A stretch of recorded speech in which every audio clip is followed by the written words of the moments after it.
everybody, I am really excited about this because I have my friend and lore master historian of all things Fromsoft, Quelaag, here on the channel.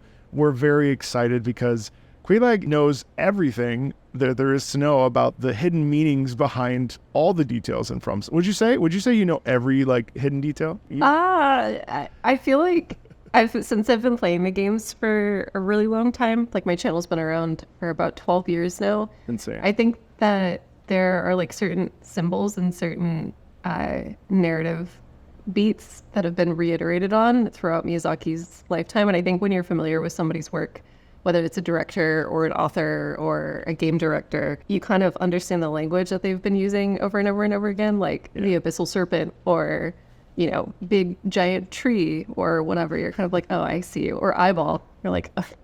Oh, the eyeball, of course. Oh, the eyeball, yes. So I feel pretty familiar, but ultimately I feel like Miyazaki's the only one who knows what he's cooking. Yeah. So our plan for today is to listen to some of our favorite tracks. I actually brought none. I only brought 2 of my favorite tracks. The rest are kind of off the beaten path that maybe aren't heard very often, or I'm sort of curious about your perspective, or there's some things that people have really demanded of me to cover, and I figure who better to cover them with than you. Yeah, why don't you go ahead and start us off? The one that I've picked is actually a very simple track. This was Demon Souls, so this was before we had the very big orchestral moments and the phase transitions. This was before all of that, so it's pretty repetitive and it's quite simple, but it's one of my favorite tracks of the entire series. So this is Maiden Astraea, which has been actually requested quite a bit on my end. So I'm curious. I don't think I've ever heard this. And I also, fun fact, I've never finished Demon Souls. So this is something that I've been really excited about because this is how I found your channel. Is I was watching you initially to kind of just get somebody's impression on some of the Soulsborne music to see if people can glean the lore from the music. And I think one of the first videos I watched from you was Moog Lord of Blood's theme song, and I was just blown away by how much you gleaned from it. You were like, I haven't even fought this boss yet or something. You were being very honest with the fact that you weren't quite familiar with what was going on, but all of the beats that you took away from it, I was just like, holy shit. So, did you know that I actually guessed that he was guarding the entrance to the DLC in that video? Yes. Yes. Not to toot my own horn. You fully clocked so much that I think a lot of people were not paying attention to, and it was super important.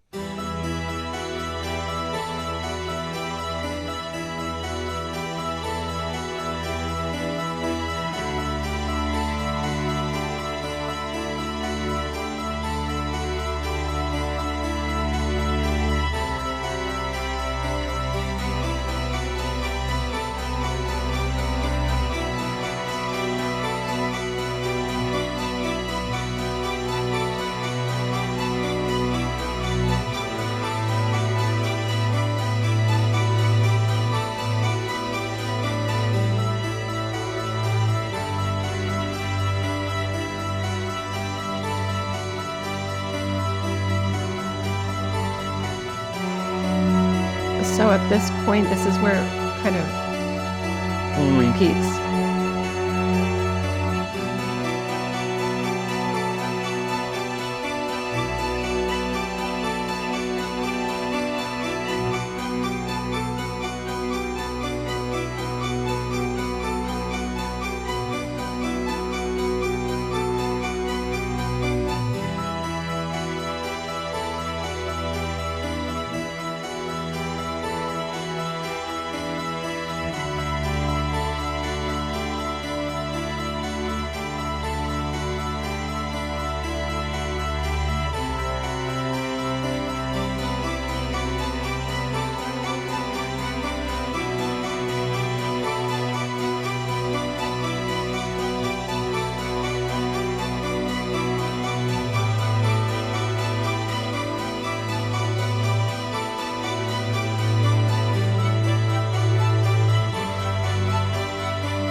Oh my god, I love that. What's crazy is how simple that is. Do you want me to just like dive into what I heard and stuff? Yeah. I low-key like it because like having no transition means that it's not predictable, even though it repeats a lot. There's a real sense of like calm that comes over me when I hear it, because it's not like I have to like prepare my ear for the next phase. And also, one of the things that I actually kind of don't like about where we've gone in the direction we've gone in is that it's almost predictable that the second phase would just be a bigger version of the first phase. A few of the things that I really appreciated about this piece is, first of all, the harpsichord. And the harpsichord like references almost always in video game music especially represents some sort of old or ancient thought process where there's a degree of aristocracy, there's a degree of like properness, or you think like Victorian era, very organized and very structured, because we hear harpsichord a lot, predominantly in the Baroque time period, and everything in the Baroque time period, as we know, is very like organized, meticulous.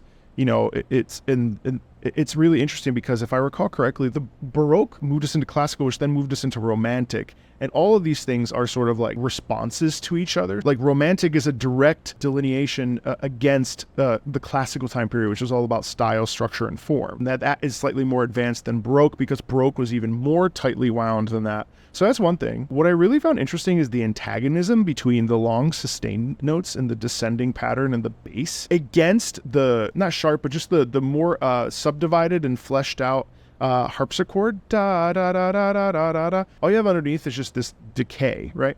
So what you end up having is da, da, da, da. So it almost feels like, I don't know, a fall from grace because we have a descending scale.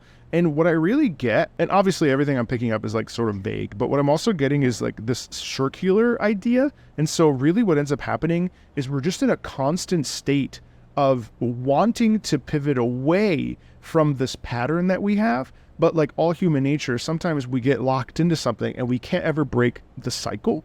And so there's like, I don't know, my brain is just going like some sort of generational trauma that exists because of the constant repetitive motion. So even though it's extremely simple, those like four key things to me are really interesting, and I really thought that was really beautiful, but like in an elegant, sad way. Yes, I felt like for me when I first heard it, first off, I want to preface, I'm not a musician, but like, yeah, just hearing certain things, I have like a very vague idea of how certain things are supposed to feel. Like I don't really understand the origins or like the classical meaning behind certain things, but the strings or whatever is kind of like, it feels like it's up high. What is that? Is that violins? Oh yes, those are violins. Yeah, up top. Yeah. There's this sense of like, it feels like suspension, like suspense. Like I remember my heart being like in my throat and just being like, like kind of frozen in the spot. I think that there's this conflict between that feeling of like almost like falling, or that feeling of fear. Yeah. But then also this like really both sinister and sad sound. Like there's a lot of hesitation and a lot of just conflicting emotions happening in that song that I think really struck me. But I kind of want to show you the opening cinematic in the first 5 seconds of the fight. Please because do. I feel like it is one of the most unique Fromsoft boss fights, in that this boss actually tells you to leave and begs you not to fight her.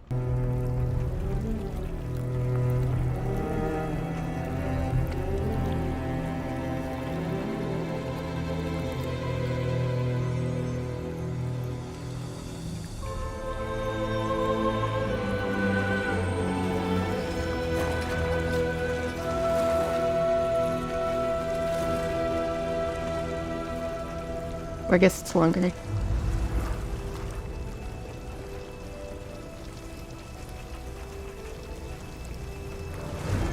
Go forth, Galvin. May you be unharmed.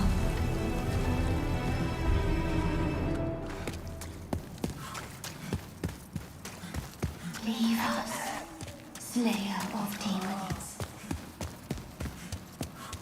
This is a sanctuary for the lost and wretched. You will not turn back. There is nothing here for you to protect your plunder. Come to dearest Astraea.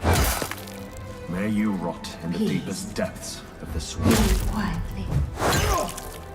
So that's about wow. Her whole story is that she's a missionary that's gone into effectively like this game's Blight Town. It was a valley where they were like just dumping bodies, and a lot of the poor people had to live in this area. So there's a lot of disease and death. There's also infamously an enemy type called the plague babies that have some implications that infants were also dropped there. So it's really sad and really like just very, very awful living situation. And Maiden Astraea, who was a missionary for the church, went to this place and like had a crisis of faith where she questions her relationship with God. Like, how could a God let this happen? At that point, she sells her soul to a demon, and she uses demonic power to try to take care of the people that are living in this village.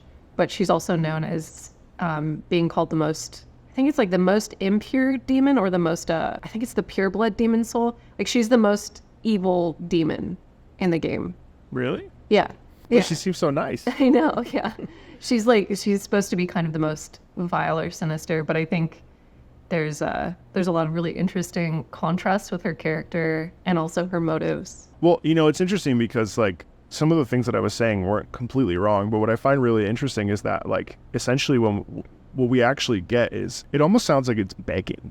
Like it's like, we know obviously she's saying like, please leave. But what the music does is it creates a sense of us being like, oh my God, we continue to remind ourselves that we are actually the enemy of this story. Because if Maiden Astraea is just trying to help, right, regardless of her demonic status, and what we're doing is coming in and killing all these people that she's been essentially like, so in a way, the theme is actually pointing us as the antagonist more so than pointing Maiden Astraea as the antagonist. It gets really gray because you find out later too that like the god entity and the demon entity are the same being, and it's just the old one. So there's like the sorcerers who are trying to manipulate demon souls, and the church sees them as kind of heretical and into spooky stuff, and the church is very much like, we only worship God in this house, no demon souls here.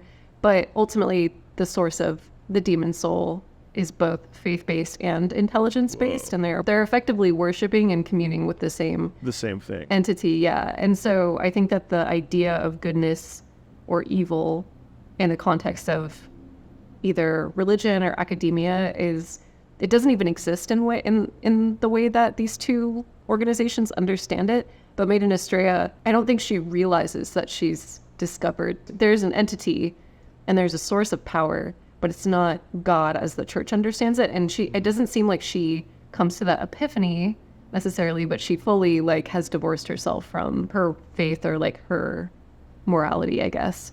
Whoa. So it's a really interesting, she's one of my favorite bosses in the entire Souls game.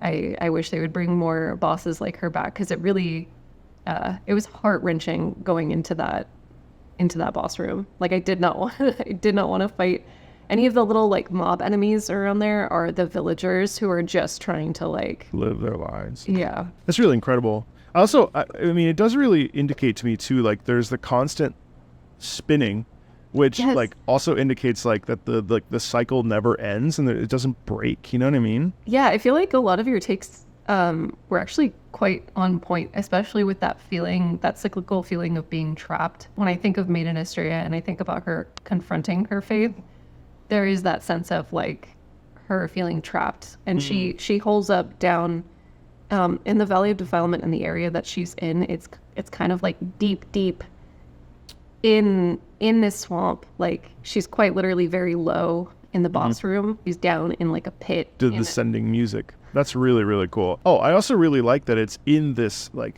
decrepit underground thing, because when you hear the music, it really like the harpsichord really represents Maiden Astraea's like maybe almost purity.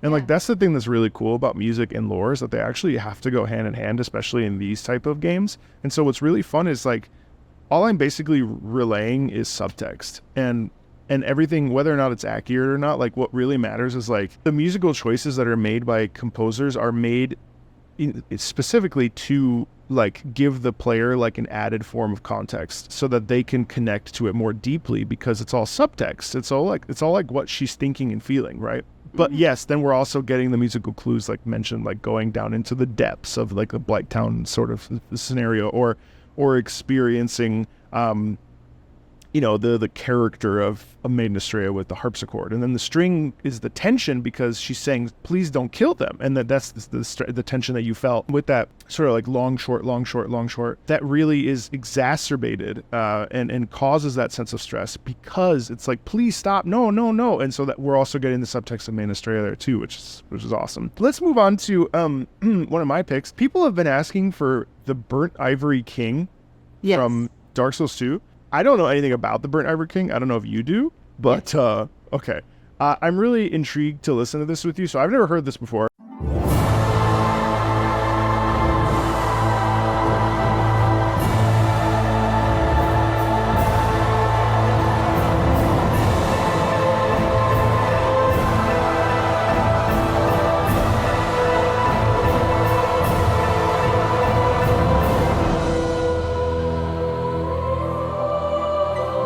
Nice.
Wow. Wow, I love that. Holy crap. So this is heresy, but I actually enjoyed like several of the boss themes from Elden Ring, and of course right now it's like the latest flavor, so like of course everyone's like really excited about it. Yeah. But in truth, I don't think I've heard a bad song from Dark Souls 2 yet. I know that a lot of people don't like some of the gameplay of the game. Like there's a couple of odd choices that delineate from the series. Like you don't have iframes when you're walking through like a fog gate, for example. You have to, Yeah, there's little things like that. But I do know, and I feel this way too, there is something about the art direction and the atmosphere that, and I would also attribute that to the music, that resonate with a lot of people. And the people that love Dark Souls 2 ride for it so hard. It's like So that hard. that cult following that's just like, no, Dark Souls 2 is really good. As soon as you fix your attunement, I think, was it the attunement stat that like you have to like boost up to 30 to be like the same as Dark Souls 1? I can't remember. Yeah. What's really interesting to me about that particular piece is there's a couple different ideas that I had as I was listening to it, but like fallen from the throne, so there's a fall from grace, 1,000,000%.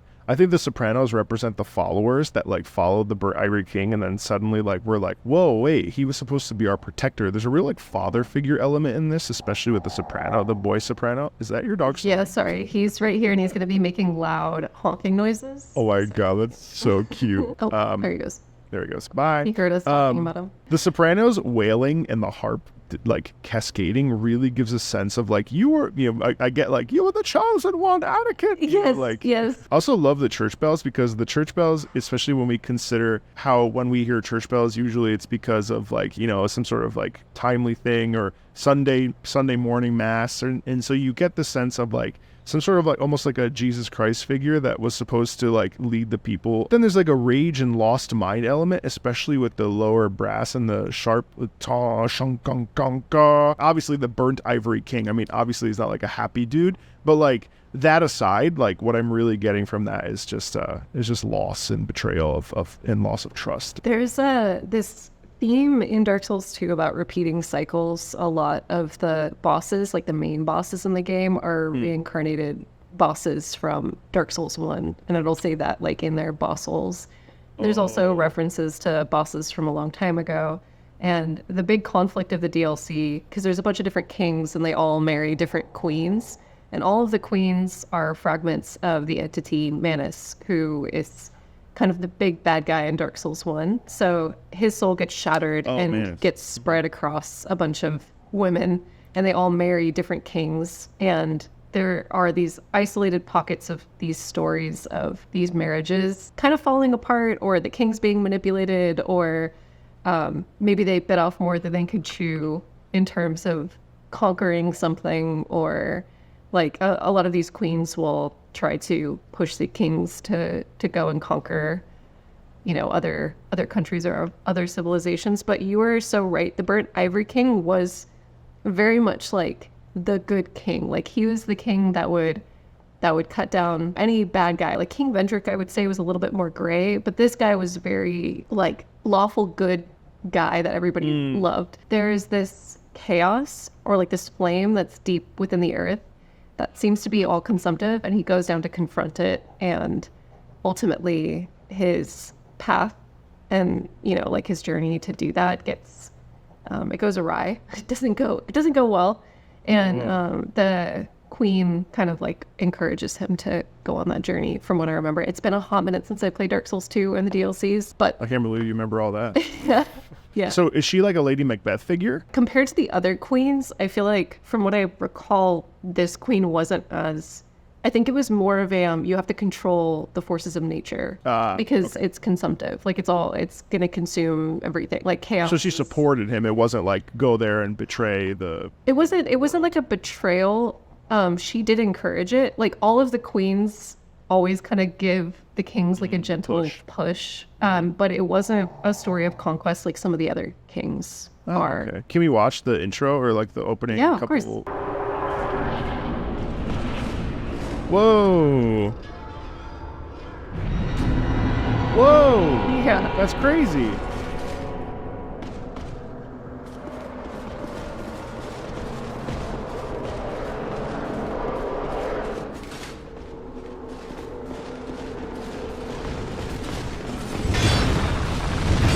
Oh my god, what is that gang fest? Okay. I was about to say. It's the one problem with Dark Souls 2 is the sheer amount of gang. Is this thing in the middle? Is that the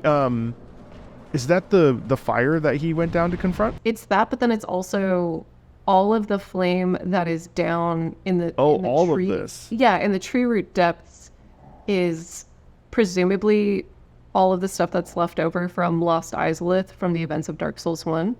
Oh. And it's so like the gods era was coming to an end, and Izalith tried to recreate the first flame to keep the Age of Gods lit, or some people think it's to create her own age, but her boss soul says that she's trying to recreate the first flame, which is Lord Gwyn's flame. it's very, very clear that she's trying to keep that fire going. And when she tries to artificially make it, it creates the demon scourge. Like, it creates this chaotic flame that just generates demons, and it can like kind of turn these silver knights to like these black ash knights that are kind of possessed by chaos. Cool. That's what we're seeing. That's what we just Yeah, saw. we're seeing the old chaos from the first game, and the king was then told by this queen to go confront it to try to Okay. put an end to it. Whoa.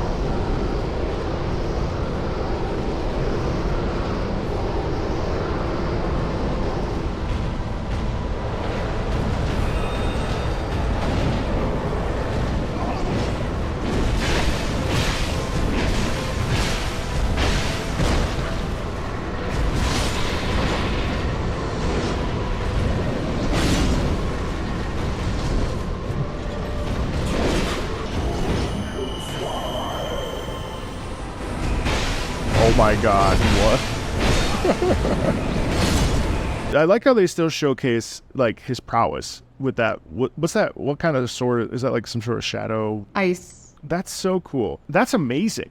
Like the intensity you feel when he emerges from the like fire door. The music was sort of in the background pretty quietly, but that's okay. But I mean, I really love that like you instantly get a sense of like, holy shit. You know what I mean? Like, this guy is like not a good, or well, was a good, but you can immediately tell that there's some sort of like major antagonism in his life through that music, and watching him sort of emerge and immediately be like, and he's like shouting something. That's so cool. Yeah, he's kind of possessed or reanimated by the chaos in the same way that Gwyn's Black Knights are. You fight them throughout the Dark Souls series, but they used to not be the Black Knights. They used to be the Silver Knights. So there's this possession of being burnt by the flame of chaos that's happening there. So he's almost like rising up again and is like inhuman and just not. Whoa. Yeah, it's intense. Okay, what you got for me? Have you covered Sif's fight at all yet? That's so funny. I also brought Sif. Okay, we could do that. Let's do that one. That one Let's is do it. like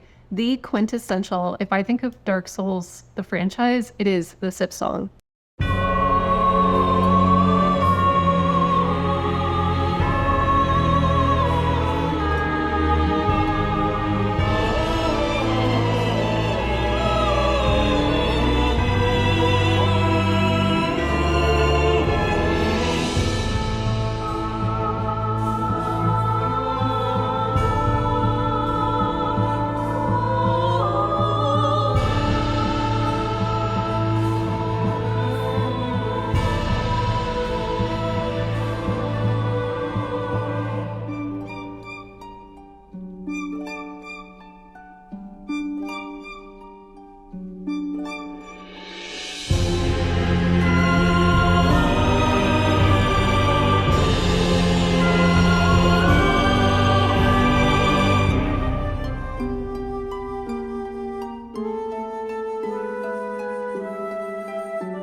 But see, this is another reminder of why like the two form structure isn't always the best, because here, even though it has multiple repeats, it's still such a satisfyingly like sad. But you're right though, that is like the defining theme for Dark Souls 1. I feel like when everyone thinks of Dark Souls 1, they're like, oh, that theme, even though they probably don't know the name of it. You know what I mean? Yeah, I think it's the way in which it starts off. Like, it starts off right away. There's no slow Yeah, there's crawl. no build or anything. Yeah, it's just like Dark Souls, right in your face. There's a lot going on in that song for me in regard to like the forest area and Sif as a character.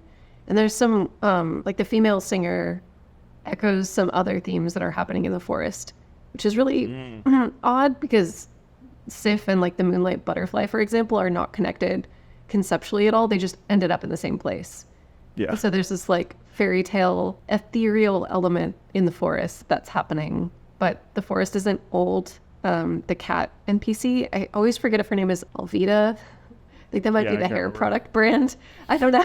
She talks about how like the forest is very young and everything in the forest doesn't remember or doesn't have like recollections of ancient history or the past. So they're kind of in their own little pocket of universal understanding. Like everybody's very new, but the music sounds very like otherworldly and ethereal, which is like a very interesting choice. Do you think that part of the reason why it feels sort of odd is because like of the Abyss's presence, even though like that's Artorias' burial site and everything, but like I was thinking about this because like when we fight Artorias has already been manipulated by the Abyss when we're in the DLC, right? Yeah. Like how does his body even get to this burial site? I think that like Sif very likely was involved because Sif was at the fight against Manus, and then we go back in time and we kill Artorias. Right. And Sif also makes an appearance as like a puppy during that era. Oh, so yeah. Stands to reason maybe Sif had something to do with retrieving the body or something like that, but the ring and the sword are all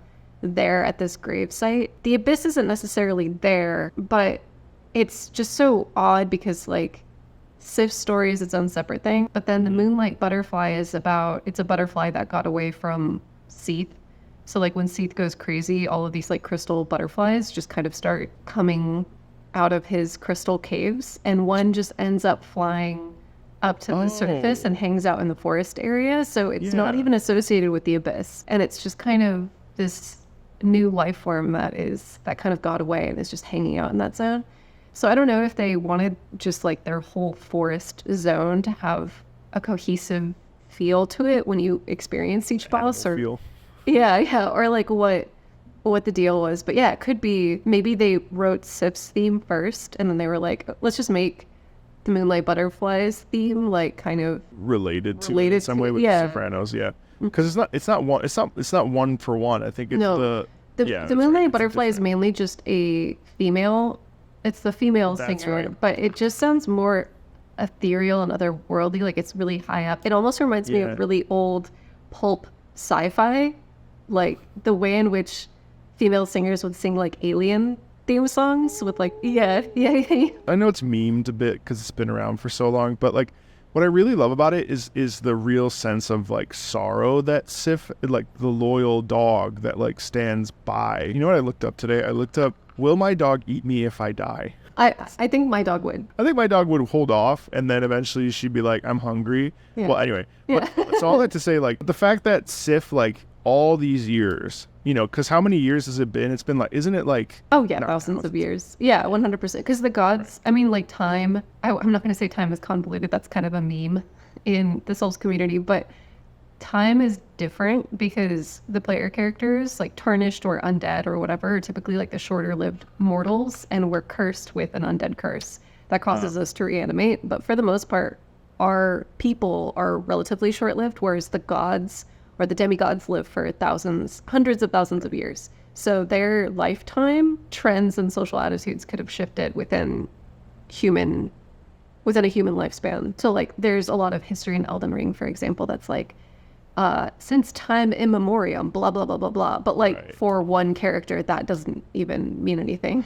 Right, because of all their different lifespans. Yeah. I find it's just so incredible that like Sif is just there the whole time. And just like, I also think that it's kind of funny because when you get enough souls, which at that point, that's a lot. I mean, I think it's like 20,000 souls. So like you're pretty locked in at that point. To unlock that, And I don't know about you, but like I remember when I first did it back when it first came out, because what does it say? It says like, here lies Artorias. When you go to unlock it, if I recall correctly, you don't actually know what's in there, right? No, I think there's actually multiple ways to get down there too, if I remember correctly, because there's the door where you need the door key. with the souls. You can also, I want to say that there was a way, because I remember getting down there on accident, I think through like you could start off with the master key, and you can go where Havel is. When you go where Havel is and you open the door down there with the master key, you can kind of accidentally end up in Darkroot Garden. Oh, and yes. you can just go, there's the big door, you could just go around the door to the right, and it takes you through this whole forest level. I remember ending up down there super early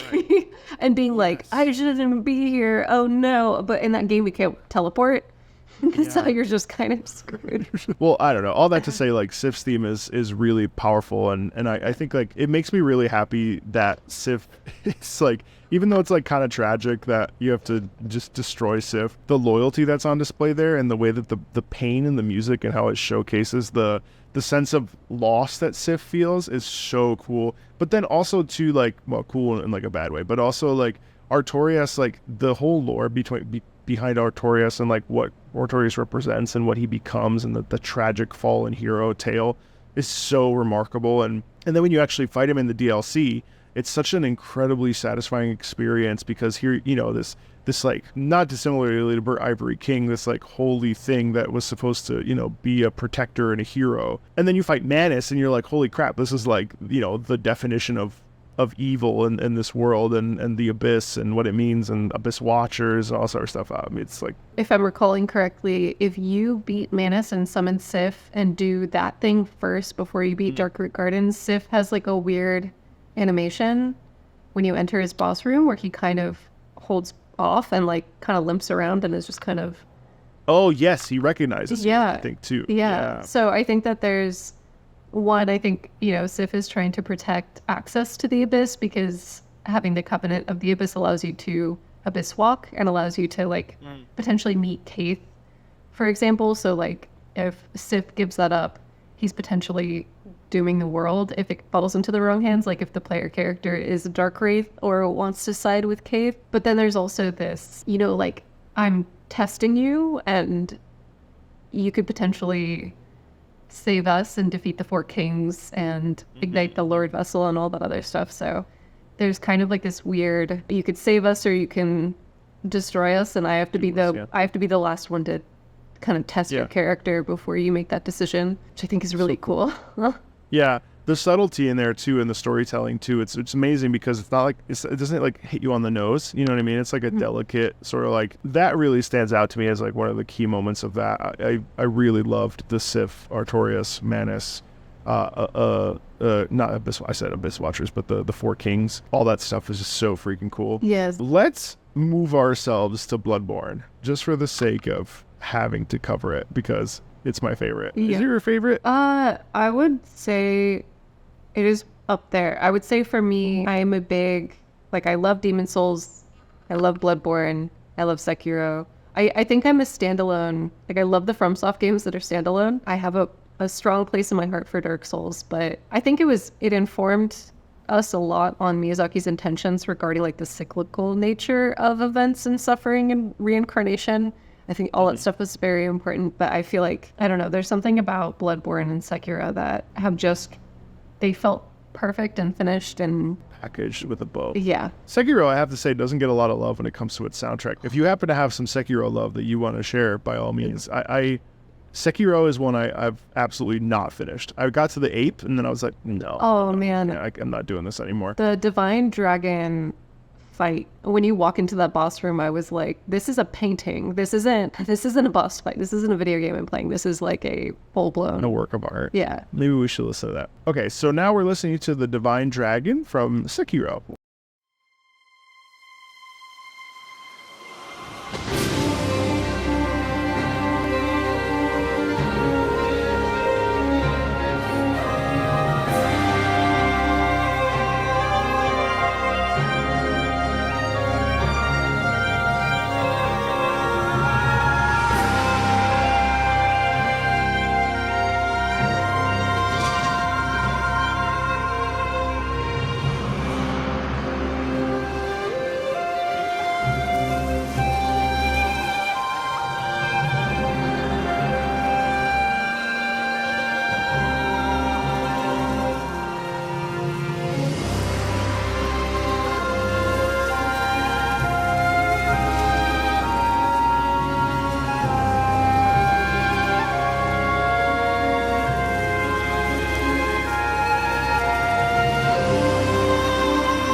I have to wonder why this soundtrack is slept on so intensely, because it's quite good. And, you know, for all the praise that Sekiro gets, most people do not talk about the soundtrack in terms of like as lovingly as they do the actual gameplay. Well, first, I think a lot of folks, the gameplay is a barrier for a lot of people. And so the Souls community at large, there are some people that really love action games and that are really able to dive into it. But I think a lot of the really hardcore, and this is something that I've noticed, a lot of the hardcore like lore people and art people tend to be a little bit of a separate community than the hardcore gameplay people. Obviously, there's some overlap. I have a lot of people in the lore community that are in love with Sekiro, but as a whole, when I talk to my community, like on Twitch or whenever I'm live, most of them haven't beaten it. So there's just a barrier to entry that I think is a steep one. Yeah. And I think Divine Dragon is quite deep in the game too.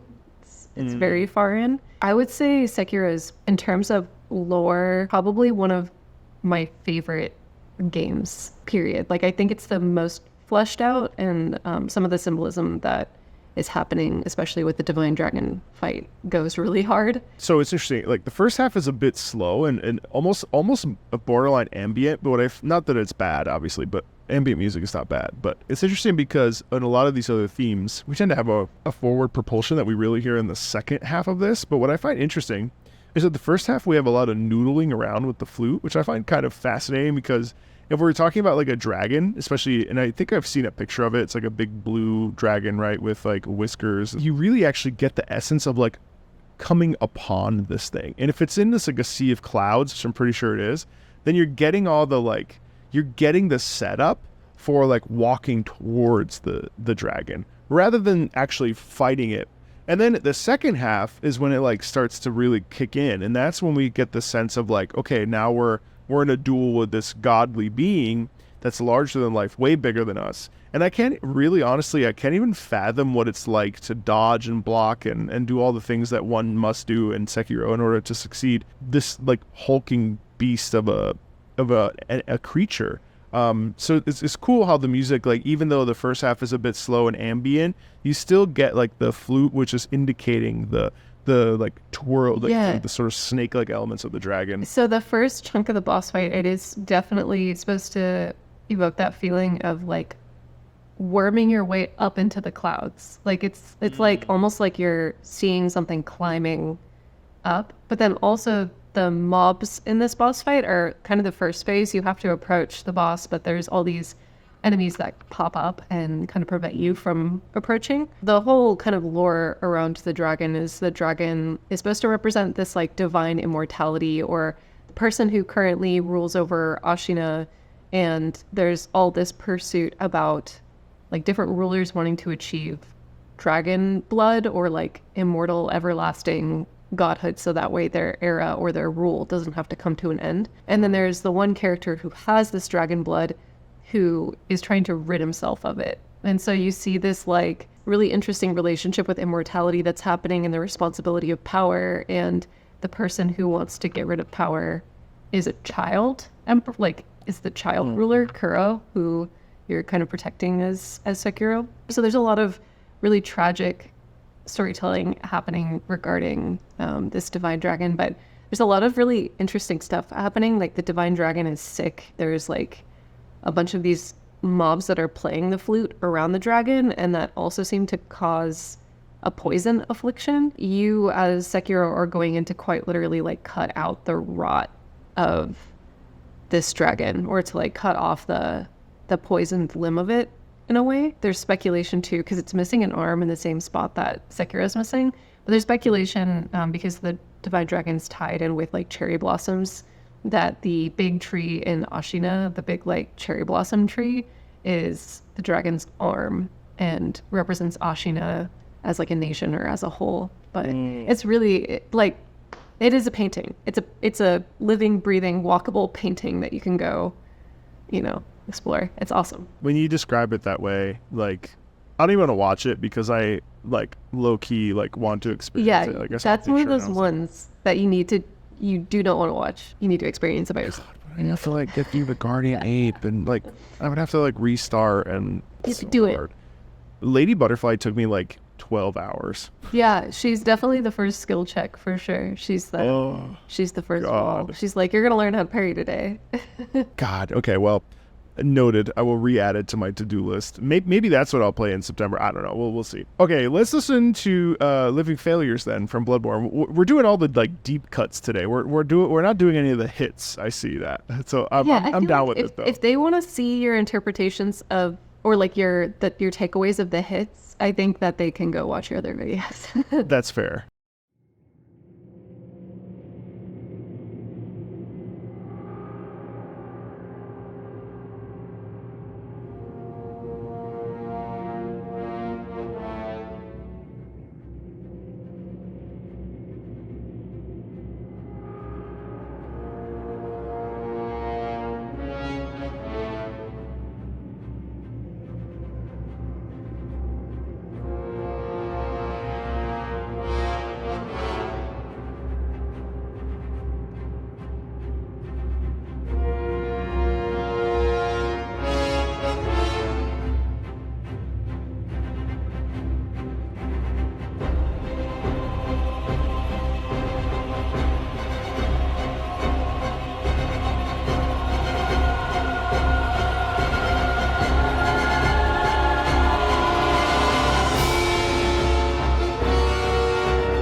Oh, I forgot. That song. Man, it's so underrated, I feel It's like. really good.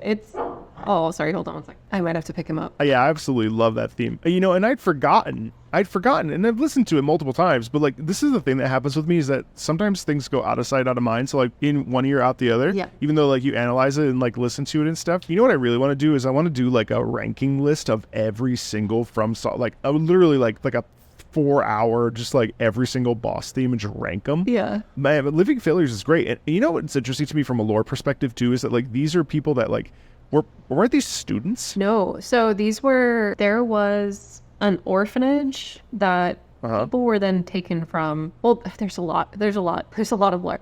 Yeah, So, I know there's a lot of layers to this particular. yeah, so I know that there was the orphanage for the Abritus, like children, like the little babies. And then there are these people that were either also orphans or were disenfranchised, and they were taken and used to be experiments. And a lot of them were raised within the church. And so they have this fealty, or this really strong sense of loyalty and responsibility to Lady Maria and to the church. And so you see a lot of the experiments who are kind of like asking where Lady Maria is and begging for her to return and wanting her to complete her experiments and her work on them. And they're effectively being tortured alive so that way these people can commune with this like outer God or this outer truth. And we find out when we get to the top of the clock tower that Lady Maria has committed Sudoku in the top of the tower. She's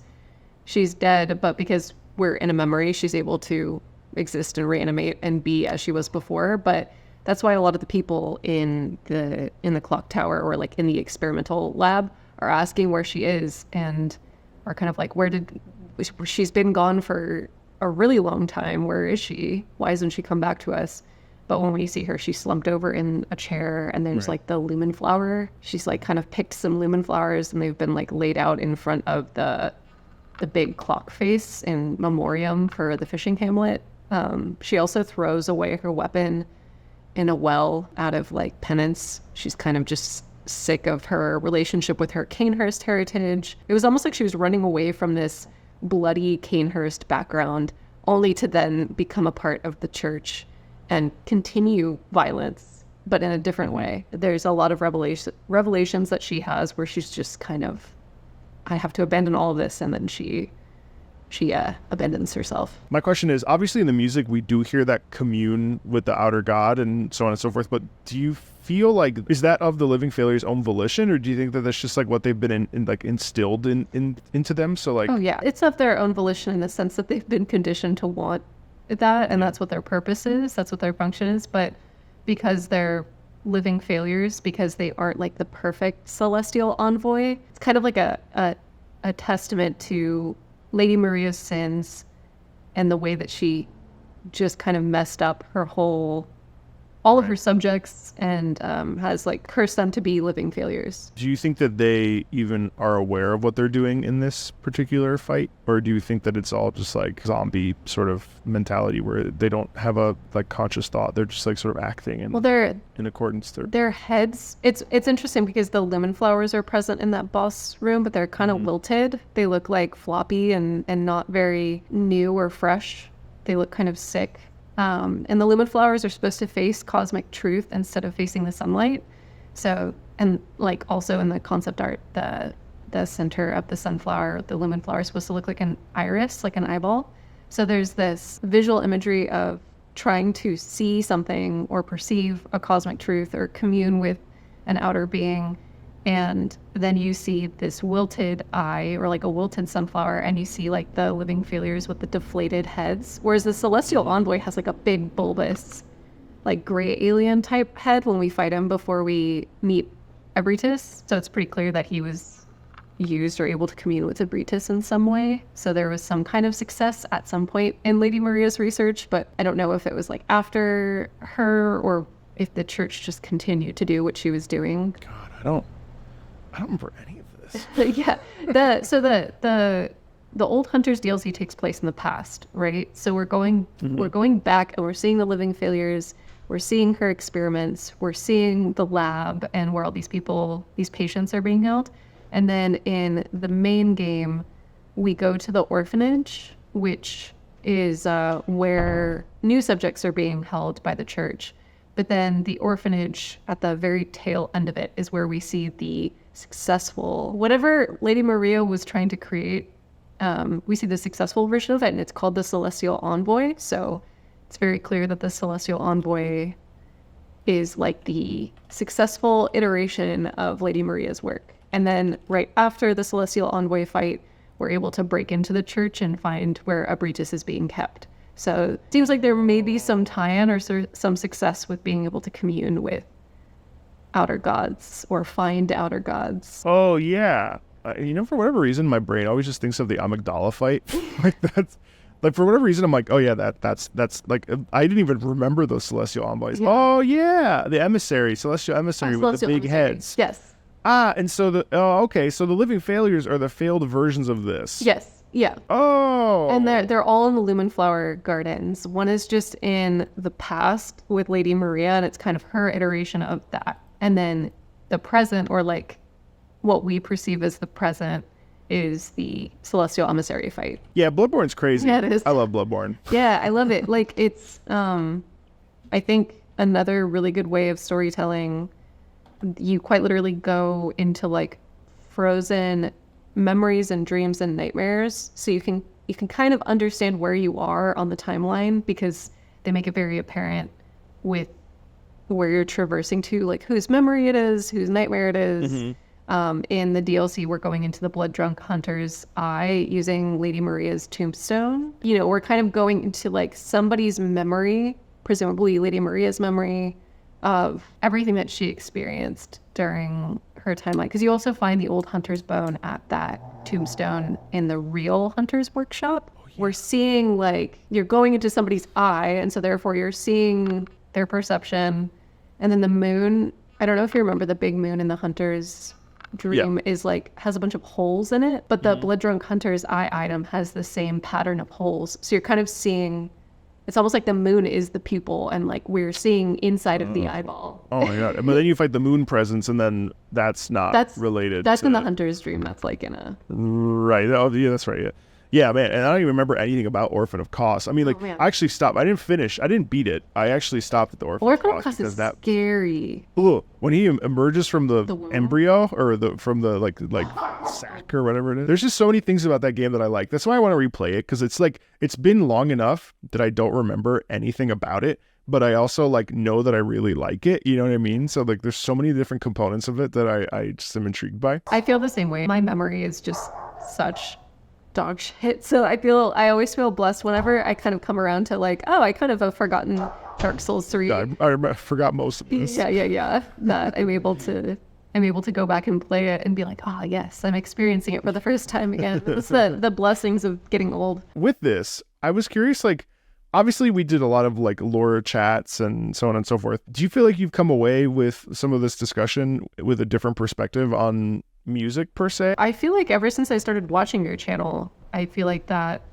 was a huge component of me learning to appreciate and understand things, because obviously my background is in visual art. Ignore the drum kit behind me. This is not mine. This is my partner's. I have musical interests, like I'm intrigued by it, but I'm not musically inclined in terms of like ever having learned or been taught.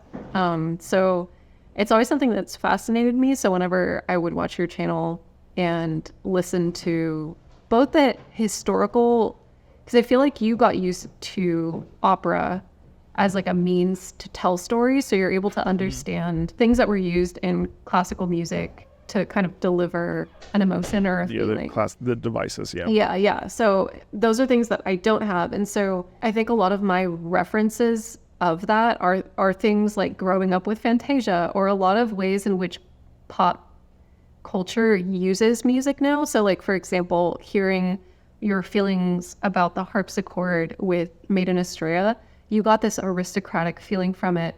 But I feel like given how the harpsichord has been used in a lot of like modern media, the way that I was reading it was almost more like sinister. And I feel like the organ is the same way, where these things used to be holy or aristocratic or divine or associated with like a certain kind of music, but because of how they're used in like horror movies, like modern day horror movies or modern day media, it's now being used in a different way to portray like, ooh, this person is sinister, or like this. Yeah, almost always. Yeah. So hearing, like, this is what it used to mean, this is how it used to be used is definitely very eye-opening. And it's always really good that's why I watch channels like yours, because it fills in the gaps for me. 1,000,000%. And I think in vice versa, I feel like it's really amazing to like have someone that's essentially like an encyclopedia for all things relating to a real specific genre of games that I think over time have really taken the world by storm and have maintained their sort of status as games that value people, value players, value the experience. And every time I hear more of the discussion of the lore, I'm like, what? Like the Burnt Ivory King would have been cool, but knowing that we discussed it and listened to the music beforehand and then watched it, I was like, whoa. So like the music itself is like really good, and it stands on its own. Not every piece stands on its own, but then to learn and sit here and discuss with you like directly what the implications are, like having that like turn to page 50 about Burnt Ivory King, it's just so cool. And I feel like I have a renewed sense of the charm of these games, despite like some of the more challenging aspects of them, even though we all know that like, you know, the whole idea of get good and that doesn't really exist anymore. Maybe with the DLC, with Shadow of the Air Tree for sure. But once you collect the Shadow Tree fragments, I mean, it's basically just, you know, understanding patterns and things. I think also too, a lot of folks that play through the game they played through their first playthrough of it and then set it down, and it has been 2 years. And so obviously a lot of people, I think, were just rusty and out of practice. But I had played through the whole game, like I want to say 2 or 3 times right before the DLC came out, because we did a couple of builds prepping for the DLC, and the difficulty curve didn't feel difficult for me because I'm not a good player. I'm not a skill-based challenge run type player at all. I am I'm a dumb baby when I enter these games, and I put on my big boy pants and I, you know, just kind of do what I can. For a lot of people, the difficulty curve was just needing to shake off the rust, and whether or not people have patience for that is entirely like up to them. I know a lot of people work jobs and have like other responsibilities that can make that transition quite difficult. Yeah. So it's jarring. Yeah, it can be jarring. Yeah. And I think that's like one of maybe the barriers to entry when it comes to Sekiro, because there's very little hand holding when it comes to the game is what it is. But I think that, you know, people like to say like a game for all is a game for none and whatever. But like, I do think that these games are really special, and to be able to know the lore so intimately like you do for so many different reasons and factors, and the passion that you have for these is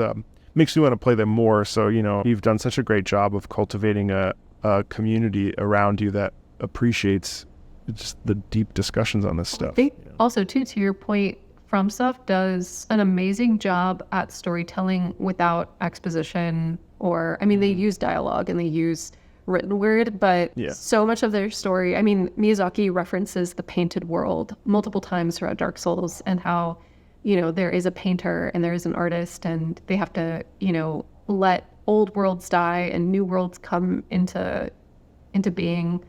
And there's a lot of paintings, even in Elden Ring, as like a storytelling vessel. And so you really have to pay attention to, you know, where things are located and positioned, and the visual representation of certain items. There's a lot of little like visual clues, but I think that watching your channel and also hearing that there's like audio cues, musical clues. Like like audio clues for what's happening in the story and the emotions that we're supposed to be feeling, it can inform, you know, like if I miss out on a reading, you know, the Ivory King, if I don't pick up his items, at the very least when I walk into his boss room, Miyazaki is like telling you how you're supposed to be feeling with the music. This is kind of intense and like epic, for lack of a better word, but also quite sad. And you're able to be like, huh, like, why am I feeling this way? Why is that? And then that's when you explore and you see, oh, because of this, and this. Yeah. And this. Yeah, it's a really cool thing that these games do especially well. I mean, all video games tend to do it, but I would say that the Fromsoft angle of games certainly does it more so than others. Is a real like hand-in-hand approach. I just wanted to say thank you for coming on the channel, and everybody, if you're watching this and you want to have some deep dives, well, Quelaag's channel will be in the About section. Feel free to support the channel, and yeah, it's such a treat to have you on. And thanks everybody, thanks for watching, and we'll see you on the next one. Bye.